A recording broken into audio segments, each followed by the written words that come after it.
தேர்தலுக்கு பிந்தைய கருத்து கணிப்புல கரூர் மாவட்டம் யார் வசமாக போகிறது? அதிமுகவா திமுகவா? கரூரை பொறுத்தளவு என்னன்னு பாத்தீங்கன்னா, சென்ற முறை கொடுத்த வாக்குறுதிகளா இருக்கட்டும், அதாவது மணலா இருக்கட்டும், பல வாக்குறுதிகள் நிறைவேற்றப்படாம இருக்கனால 40 பேர் இறந்திருக்காங்க. விஜய் அவர்கள் அரசியலுக்கு வந்த போது அந்த அதிருப்தி இன்னும் மக்களிடையே அதிக அளவில் இருக்கனால கரூர்ல இந்த டைம் திமுக வெற்றி வாய்ப்பை சற்று இழந்து அதிமுக வருவதற்கான வாய்ப்புகள் அதிகப்படியாக இருக்கிறது.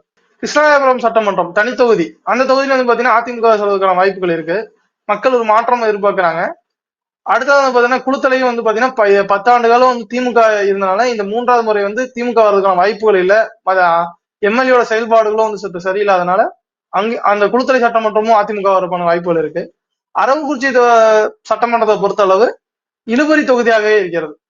அங்க பார்த்தோம்னா முழுக்க முழுக்க ஏடிஎம்கே டிஎம்கே இழுபறி தொகுதியாகவே இருக்கிறதுனால அது சற்று அதிமுக வசம் இருந்தாலும் சற்று இழுபறி தொகுதியாக இருக்கிறது தெரிய வருகிறது.